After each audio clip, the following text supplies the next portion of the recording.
Pues si te parece, Alberto, vamos a darle la entrada y que hoy precisamente estamos estrenando ya con nuestra nueva colaboradora en este espacio noticioso de Momentum. Ella es colaboradora de Rompeviento TV, conduce el programa Hecho en América, que es Laura Carsen, y que pues se está incorporando ya como colaboradora semanal en este espacio noticioso. La estaremos teniendo, y este ángulo y esta mirada que tiene pues Laura Carsen en lo que toca todo el continente americano, pero este análisis de la geopolítica, lo que sucede en los Estados Unidos, el tema de migrantes, Centroamérica, México, pues son temas verdaderamente relevantes que nosotros le damos aquí en este espacio noticioso pues mucho seguimiento, pero nos faltaba también este ángulo de lo que está sucediendo en los Estados Unidos. Así que, sin más, le damos la más cordial bienvenida a nuestra querida Laura Carsen. Laura, muy buenos días, bienvenida. Buenos días, Ernesto. Es un gran gusto estar aquí en el espacio de Momento.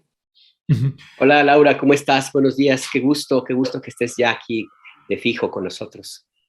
Hola, Alberto. Pues el gusto es mío. Pues gracias, Laura. Laura, precisamente la semana pasada tuviste un programa también valioso, interesante, que tenía que ver con una actualización de lo que está sucediendo en los Estados Unidos. Cuando uno revisa los medios de comunicación aquí en México, pues es muy poca la información que hay sobre la gravedad y la crisis política que hay en los Estados Unidos. Crisis en el ámbito político de los sectores políticos del país, desde el presidente hasta los partidos demócrata y republicano, la Cámara de Representantes, la Cámara de Senadores, pero también hay una articulación o esfuerzos de la sociedad civil, de organizaciones para ver cómo enfrentar pues esta crisis que están ustedes documentando. Hay un video que presentaste precisamente en Hecho en América, que presentamos la semana pasada, sobre un discurso precisamente que da el presidente Joe Biden y que nos parece también relevante traerlo a cuenta. Y me gustaría empezar con ese video que presentamos y que presentaste ahí en Hecho en América, y regresamos contigo, Laura, este discurso del presidente Biden.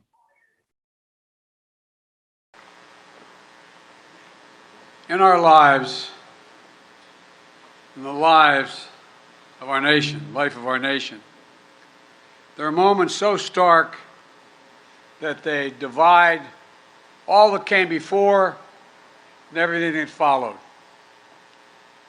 They stop time.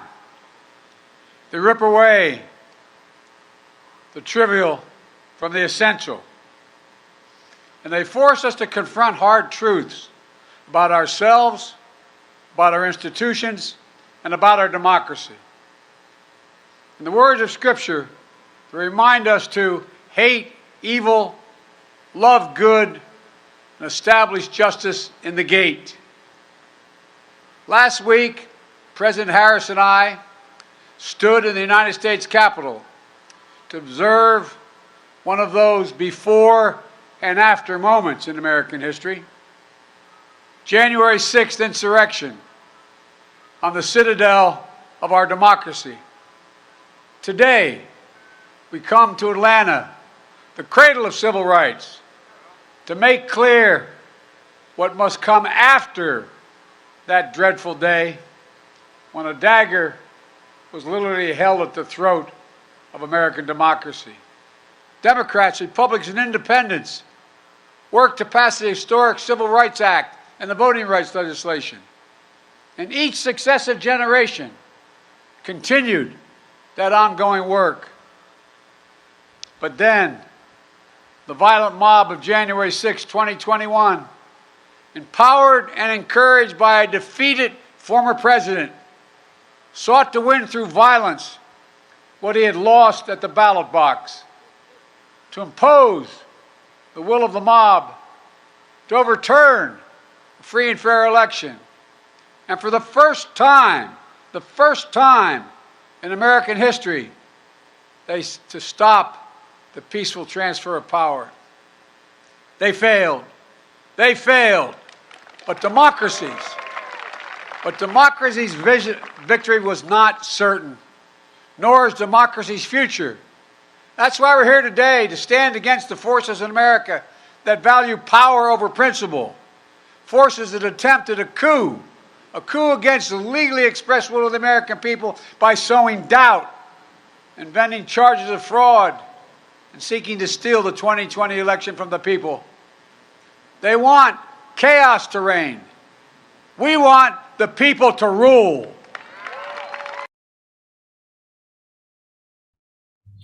Laura Carlsen, está habiendo modificaciones importantes también en las leyes de los Estados Unidos en lo que toca a la votación electoral, pues un retroceso, pues no sé si decirlo, sin precedentes en materia electoral. De por sí, pues ya tenían y tienen un sistema electoral pues bastante, que deja mucho que desear en materia democrática a la hora de las votaciones en los distritos electorales en los Estados Unidos. Ahora hay modificaciones y la corriente del expresidente Donald Trump pues está avanzando de manera importante. ¿Qué sucede en los Estados Unidos, Laura? El micrófono. El balance en este momento es negativo, Ernesto, y precisamente por estas razones. Después del 6 de enero, que ya estamos a más de un año, había una especie de triunfalismo, que habían superado las acusaciones de fraude de la gente, de los seguidores de Trump, habían superado un intento de golpe de Estado y Trump estaba fuera. Entonces la gente pensaba que habían ganado de alguna manera y en esta parte sí ganaron. Sin embargo, no se imaginaba que se iba a encontrar en esta situación en que el país está ahora, en que hay una estrategia muy bien planeada por parte del Partido Republicano de restringir y negar el derecho al voto y al acceso del voto. Y como bien dices, el sistema de democracia en los Estados Unidos se basa casi 100% en el sistema representativo. No hay formas de participación de base más que lo que está enfocado en el voto. Siempre ha sido muy limitado en ese sentido. Entonces, ahora que se restringe cada vez más, excluyendo a sectores casi completos del voto, se pone en peligro muy grave el sistema democrático. Estamos viendo la campaña de ir estado por estado, sobre todo en los estados que están gobernados por el Partido Demócrata, y aprobar leyes que, por ejemplo, casi cancelan la posibilidad de votación por correo, que ya es muy importante para la participación de la gente, que está limitando los lugares donde se puede acudir a votar, está poniendo una serie de barreras para tener el acceso del voto, hasta el absurdo de pasar una ley que dice que no puedes dar agua o comida a la gente que está en esas filas tremendas esperando a votar, muchas veces en el sol, en condiciones difíciles. O sea que no dar agua para no facilitar la posibilidad de votar, de participar en un sistema demócrata. Y luego ese discurso de Joe Biden es el discurso que dio unos días antes del voto, el 19 de septiembre, sobre la legislación para garantizar precisamente el acceso del voto. Esta legislación no prosperó, murió en el Congreso, básicamente porque dos demócratas no se opusieron a lo que es el filibustero, que seguramente algunos han escuchado esta palabra rara, que quiere decir que se puede tener un debate extensivo, casi interminable, para detener la votación sobre un tema. Es una de estas cosas antidemocráticas que vienen de la historia de los Estados Unidos y el sistema no ha podido deshacerse de esto. Y el discurso fuerte, por cierto, de Joe Biden a favor de la legislación fue tardío y finalmente no logró el fin de asegurar esto. Eso es súper importante, es un retroceso muy fuerte porque el Partido Republicano tiene la estrategia, el partido sabe perfectamente bien que en un sistema democrático no puede ganar ya las elecciones. Son menos republicanos y la demografía de los Estados Unidos es cada vez más diversa, no les favorece. Entonces tiene que tener una estrategia de erosionar la democracia para asegurar su permanencia o su acceso al poder en los Estados Unidos y le está funcionando esta estrategia. Esa es su agenda de largo plazo. Están trabajando también en otros frentes importantes como ya prohibir la enseñanza de la historia de esclavitud y de racismo en el país, en lo que llaman las guerras de la cultura. Están reconformando el país en su imagen para excluir y sacar a los márgenes lo que realmente es ahora la mayoría en los Estados Unidos. Es una situación muy grave. ¿Esto está encabezado por el Partido Republicano como institución o son grupos muy conservadores dentro del Partido Republicano a los que se les deja hacer? ¿Y qué tanto tendría que participación tiene, Donald Trump, que también ha estado muy activo, Laura, y tuvo un discurso hace unos días también bastante fuerte? De nuevo se lanzó contra las personas migrantes en Estados Unidos como intento de revivir aquellos días de la campaña cuando que iba hacia abajo su campaña y hablaba de migrantes y todo el mundo lo aplaudía para arriba. ¿Estamos hablando del partido como tal o de grupos incrustados en el partido? Lo pregunto porque en Estados Unidos la democracia pues también ha funcionado, así que como hoy tienen un presidente demócrata, también puede haber un republicano, y con estas modificaciones no sé si le convenga a un partido republicano gobernar de esa manera, Laura. Pues Alberto, esa es la otra sorpresa desagradable de lo que ha pasado, que los elementos más moderados en el Partido Republicano, que por lo menos creían en las instituciones demócratas de alguna manera, pues es una democracia también controlada por los grandes intereses económicos, ahora están en la minoría. El partido está en manos de Donald Trump, que quiere decir que está en manos de extremistas, de supremacistas blancos, de grupos de milicias armadas en todo el país, de los elementos más peligrosos para la democracia misma y para la seguridad nacional. Es una situación en que un expresidente ahora es la amenaza principal a la seguridad nacional del país. Y el Partido Republicano se ha dedicado en cada paso a obstruccionar las iniciativas del gobierno de Joe Biden. Y esto ha sido su trabajo.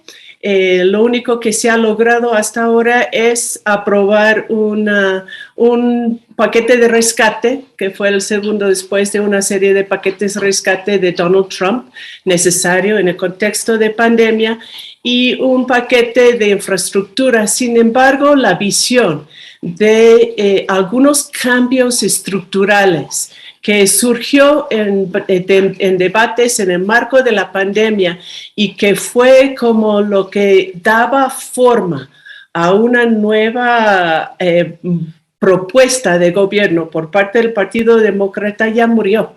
Eso fue el Build Back Better, reconstruir mejor, que cuando se separó de la legislación sobre infraestructura, ya no tuvo el apoyo para seguir en el Congreso, y en las votaciones han sido 100% en bloque el Partido Republicano diciendo no cada vez que Joe Biden dice que sí. Entonces, esto va a ser su actuar. Se está preparando para las elecciones intermedias en noviembre de este año.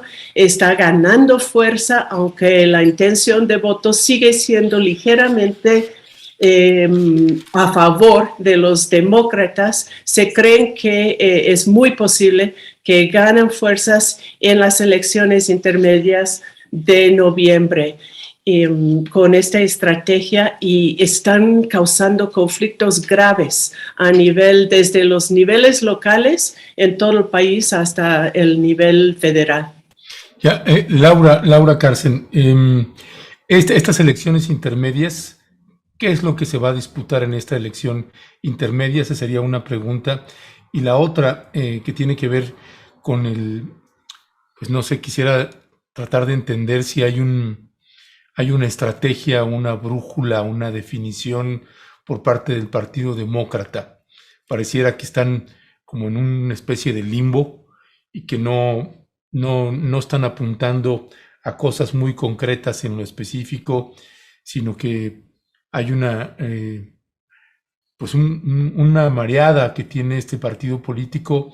Pareciera que está sin rumbo, y me preocupa mucho esto que señalas, porque es raro de pronto verlo así, por lo menos en otros países, en lo que toca a la derecha, que el Partido Republicano está apuntalando a la educación, a modificar la historia, es decir, está trabajando para los que vienen, trabajando también con los que vienen, no solamente con los que están. Y me parece eso una forma estratégica por parte del Partido Republicano. Y entonces, ¿dónde está el Partido Demócrata? ¿Cuál es la estrategia que ustedes están viendo ahí?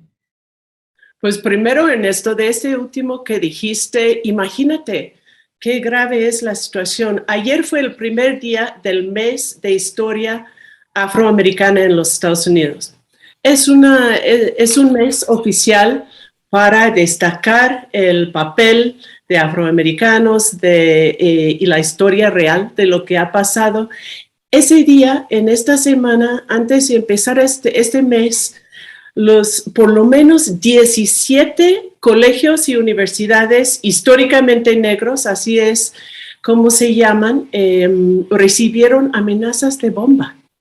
Es una especie de terrorismo contra la historia y contra los sectores, en particular afroamericanos. Así de grave está. La FBI está investigando, las investigaciones no llegan a ninguna parte, pero es hasta amenazas de bomba en términos de esta guerra por la historia, la verdad histórica, la memoria histórica de los Estados Unidos. Ahora, yo también estoy de acuerdo que el Partido Demócrata está a la deriva, no ha tenido una estrategia.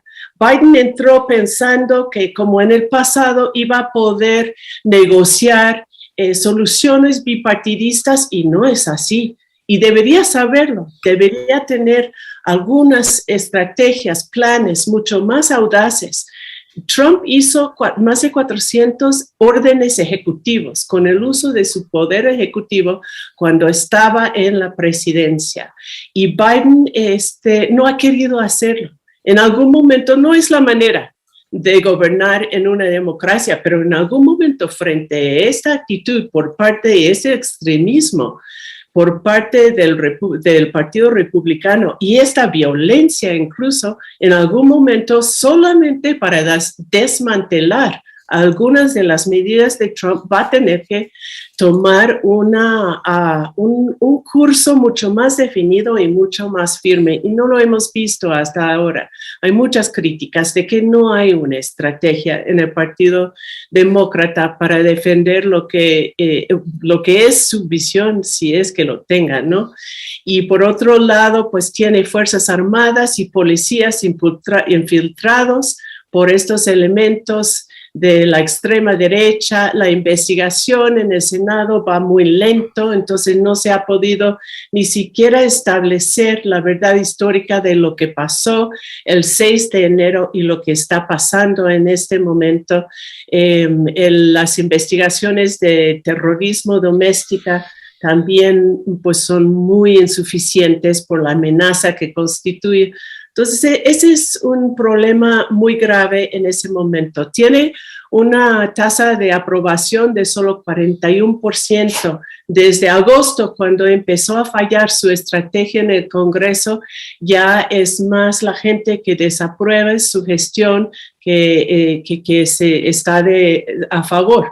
Ahora, en las elecciones, en donde está en juego el Congreso, el control del Congreso, sabemos que los demócratas controlan la Cámara Baja y ahí han podido aprobar su legislación. Y en el Senado tienen la mitad, un poco más de la mitad, pero esto está en riesgo por 2 personas que suelen votar con los republicanos.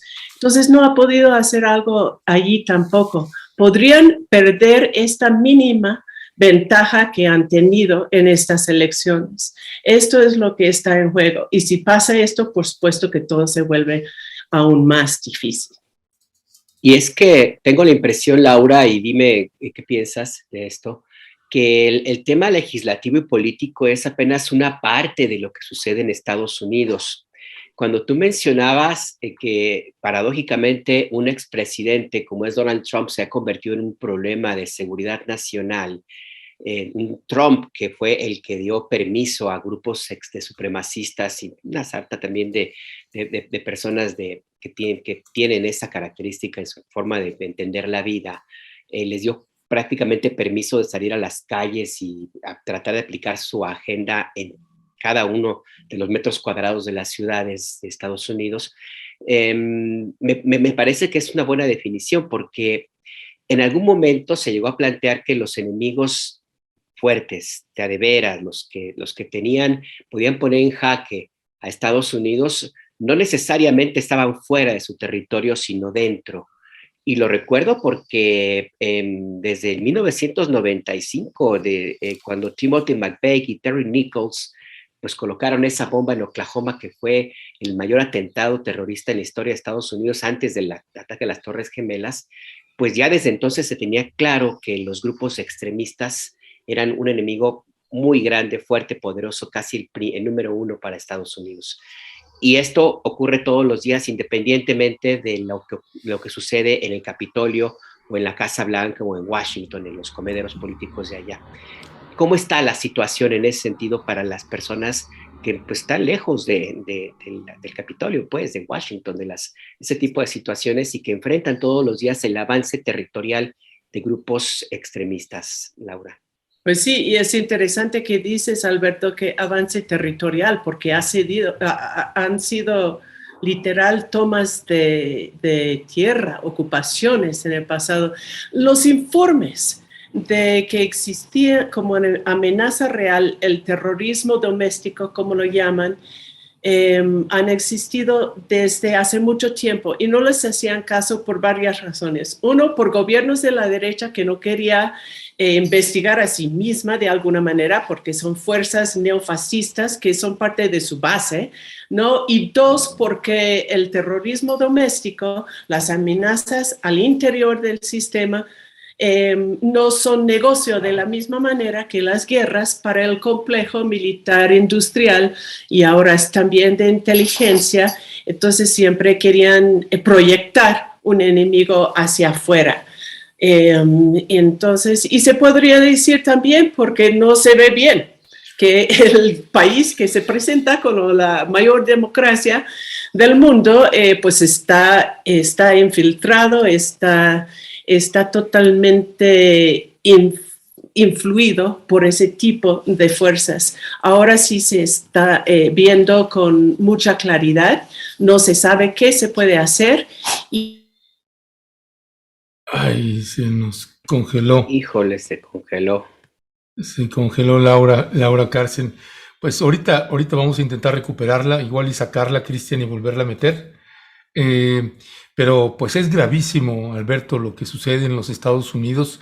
Y de veras, se pierde de pronto acá en México también a falta de información.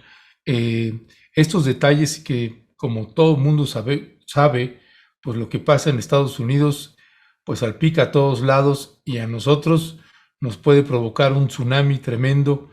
Y no es menor ahí una falta de rumbo, de orientación, que estoy casi seguro, y eso sí nada más es hipotético, que bueno, pues que si no hubiera sido Biden el candidato, hubiera sido el otro que es tachado de socialista y demás, pues bueno, yo creo que estaríamos hablando por lo menos de una definición política, porque lo que estamos viendo en la administración de Joe Biden, más allá de las críticas que uno pueda tener con cualquier presidente de los Estados Unidos, demócrata y republicano, lo que llama mucho la atención es que no hay una definición política, no hay rumbo político y ahorita se está viendo las consecuencias. Ahorita queremos hablar con Laura también sobre las políticas migratorias que tiene en la administración de Joe Biden y ese es también todo un tema y también está completamente vinculado y relacionado con lo que estamos hablando, Alberto. Sí, y es un problema. Los bandazos que ha dado Joe Biden le han costado más o menos 20 puntos de popularidad hasta la medición que yo vi, que fue el año pasado. Y ciertamente el problema con Biden es que no termina de definir bien su gobierno, hizo muchísimas promesas, llegó con el respaldo de muchos grupos que exigieron de inmediato que se cumplieran los compromisos, y pues no hay capacidad, porque además Joe Biden es un hombre del sistema. Él se formó, se crió, nació en el sistema político estadounidense que tiene sus reglas y sus normas para republicanos y para demócratas, porque así juegan, son casi lo mismo en ese sentido, y está tratando de ejercer una presidencia bajo ese mismo cartón, o esa misma caja, pues, cuando lo que se necesitaba, dado el tsunami que representó la gestión de Donald Trump, que insisto, su peor herencia es haber sacado a las calles y darles permiso y autorización para actuar a grupos extremistas. Bueno, pues se necesitaba un presidente que pensara out of the box, o sea, fuera de la caja. Y no, pues él está muy metido dentro del sistema, está siguiendo las reglas, mientras hay un país que está totalmente fuera de las reglas. Lo que pasó el 6 de enero, por ejemplo, de 2021, es clarísimo ejemplo de que hay un Estados Unidos que está ya saltándose las normas, las reglas con las cuales Joe Biden pretende seguir gobernando. Me parece que esa es una carencia. Así es, pues ya regresó Laura. Laura, adelante, si puedes activar tu micrófono. Sí, mil disculpas. Tengo una falla que se supone que van a arreglar el día de hoy en la computadora y creo que me quedé en I. Sí. Y estábamos hablando del problema de los grupos milicias armadas al interior de los Estados Unidos. Solo faltaba decir, y eso es importante, que en ese escenario las organizaciones sociales que se movilizaron para derrocar a Trump y sabiendo que no estaban eligiendo el partido que necesita ni la persona que realmente necesita en los Estados Unidos para un cambio estructural, ellos siguen organizándose a muchos niveles, siguen en las batallas a nivel estatal para que no haya, para que no se aprueben donde pueden, ¿no? Ese tipo de leyes, siguen haciendo mucha educación popular para que la gente entienda que la organización de base es importante, pero que también tiene que dar la lucha en ese terreno de las elecciones. Siguen proponiendo candidatos y candidatas que realmente tienen otra visión y tienen una visión sobre todo de los cambios estructurales que hacen falta en el país. Esta discusión que se abrió en el marco de la pandemia, de la economía de cuidado, de la necesidad de reestructurar el mundo laboral, tienen lo que ahora llaman la gran renuncia, en donde mucha gente no quiere regresar a trabajos en donde estaban sumamente explotados, ¿no? Entonces hay una conciencia que está cambiando, sigue la organización de base y quedamos en el programa, de hecho en América la vez pasada con un comentario de María Alegría Rodríguez, que era directora de la Coalición de Migrantes, que bueno, pues ya hemos hablado de los retos, pero tenemos que hablar de las oportunidades también. Y ahí es donde se ven las oportunidades y las esperanzas de cambiar lo que se está viendo cada vez más como un sistema bipartidista roto, sin mucho que ofrecer. Ernesto, tu Sí, micrófono. ya está, ya está. Gracias, Laura. Laura, en materia de las políticas migratorias, que también ahí la administración de Biden pues se sigue topando con pared. Hasta donde recuerdo, la Cámara de Representantes es mayoría demócrata, la Cámara de Senadores había quedado un 50-50, y pues no vemos que se logre nada en materia política. Es decir, también está fallando el lobby por parte del Partido Demócrata. ¿Y qué está pasando entonces ahí con todo el problema migratorio que hay? Pues el regreso también del quédate en casa. Vaya que si se están juntando una serie de conflictividades al presidente Biden. Así es, pero hay que decirlo con honestidad. El problema en el tema de migración no es solo un problema del Partido Demócrata y su control en el Congreso. Habían metido reformas importantes en el Build Back Better, en la legislación que está parado y que parece que está muerta, según algunas personas en Washington. Y sí se hizo un intento, pero la realidad es que Joe Biden ha seguido con muchas de las mismas políticas que de Donald Trump. Primero tenemos el título 42, que todo el mundo dice que no tiene ninguna justificación en términos sanitarios, en términos de la pandemia. Sin embargo, se utiliza para rechazar a casi todas las personas. ¿Puedes explicar el título 42, por favor, para la gente que no lo conoce? Sí, el título 42 dice que ya no se puede pedir asilo en los Estados Unidos por el riesgo de contagio de COVID-19. Entonces, a niños no acompañados hay ciertas excepciones para personas sumamente vulnerables y sectores. Sin embargo, con este pretexto se está rechazando las solicitudes de asilo en la frontera.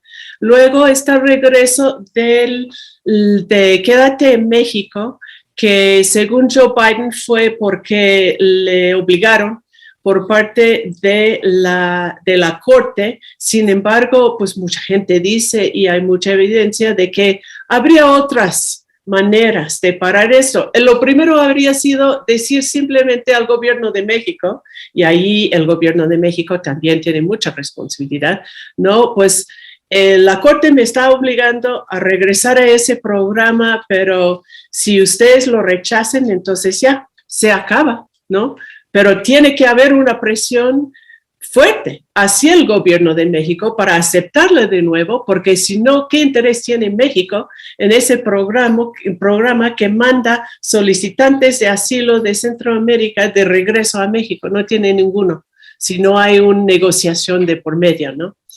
Entonces, hemos visto muchas contradicciones en su política migratoria, empezando con la idea de que de alguna manera el número, la cantidad de personas huyendo de Centroamérica y de otros países, porque ya es más diversa también la migración hacia los Estados Unidos, constituye una amenaza. No son capaces de dejar al lado esta narrativa que no tiene ninguna base en los hechos para finalmente decir, esto no es una amenaza, ese es un reto que tenemos que ver cómo lo manejamos en términos de movilidad laboral, en términos de derechos humanos, en términos de ley internacional en que dicen que esta gente tiene derecho a la protección. No han podido cambiar el paradigma de la migración porque no han querido y por esto siguen en lo mismo. No, están peor, Laura, Ernesto. Yo publiqué una columna en pie de página que la titulé Joe Biden, el nuevo deportador en jefe. Y me refiero al título que nada honroso que tuvo Barack Obama en su segundo periodo, cuando deportó más o menos a 2.8 millones de personas, todas personas migrantes que estaban de forma irregular en Estados Unidos, de todas las nacionalidades que había. Poco cerca de 1 millón fueron mexicanas. En ese entonces, recuerdan, había redadas, en las ciudades para llevarse a todo el que encontraban ahí. Se detuvo esa política, pero bueno, no se detuvo la deportación. 2.8 millones en 4 años. Bueno, Joe Biden, en el año fiscal 2021, de acuerdo con las cifras del Homeland Security, deportó solamente en un año, 2.154.312 personas. La mitad por título 42, las otras por no ser consideradas admisibles. Es decir, que en un año está a punto ya de alcanzar el récord que tuvo el deportador en jefe. Y nada parece indicar que vaya a cambiar esta política migratoria, sobre todo por la situación interna de crisis que enfrenta Joe Biden, donde ha perdido, yo decía en esta pausa que tuviste con tu computadora, Laura, que pues su política, sus estrategias le han restado una popularidad tremenda.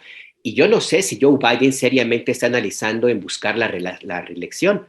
Yo no sé si la edad se lo permita o él lo quiera hacer, pero por lo pronto ahorita él está en una condición difícil y los políticos estadounidenses y todo el mundo, pero en Estados Unidos ahora mismo, cuando están en esa situación se van a las medidas extremas y la migración siempre es una medida popularmente aceptada en Estados Unidos, ¿no? Y perdón ahí, Laura y Alberto, nada más añadiría a esto, señala Alberto, pues que el vicepresidente de Obama, pues era Joe Biden, así que hay que sumarle estas deportaciones también, porque pues tiene una participación también importante. Perdón, Laura, adelante. Sí, yo creo que es pero no es necesariamente cierto que la deportación de migrantes es la perspectiva de la mayor parte de la población en los Estados Unidos. Por eso digo que le falta valor de cambiar este paradigma, porque hay muchas encuestas que están diciendo que la gente no está de acuerdo con la política migratoria. No, hay muchos, incluso republicanos, que no ven tanto a los migrantes y las migrantes como una amenaza. Sin embargo, es otro terreno en que la derecha ha ganado la narrativa sin siquiera tener la mayor parte de la población al lado, pero tiene esta capacidad de controlar a los medios, ¿no? Y de movilizar a la gente para sus temas, que resulta que es una forma de bullying que Joe Biden de alguna manera está aceptando o tiene sus propios intereses en seguir con un sistema que permite, como están ilegalizados, ¿no? Las personas que sí logran entrar a los Estados Unidos y siempre lo logran, porque tampoco es un sistema que realmente está construido para pararlos, ¿no? Pues los necesitan, ¿no? Entonces, con un sistema que asegura la explotación y la superexplotación de estas trabajadoras y trabajadores en los Estados Unidos. Tanto el Partido Republicano como el Partido Demócrata se ha aprovechado por décadas de este sistema y los intereses económicos lo saben y lo tienen perfectamente ubicado. Pues Laura Carlsen, te queremos agradecer que nos hayas acompañado, la gente contenta con tu intervención, dice Beth Dima, voy a empezar a ver los programas de Laura, la verdad es que no me había dado la oportunidad de escucharle, cuánto conocimiento de Laura Carlsen, dice también Laura, Luz Clara, admiro mucho el conocimiento que tiene la señora Laura Carlsen.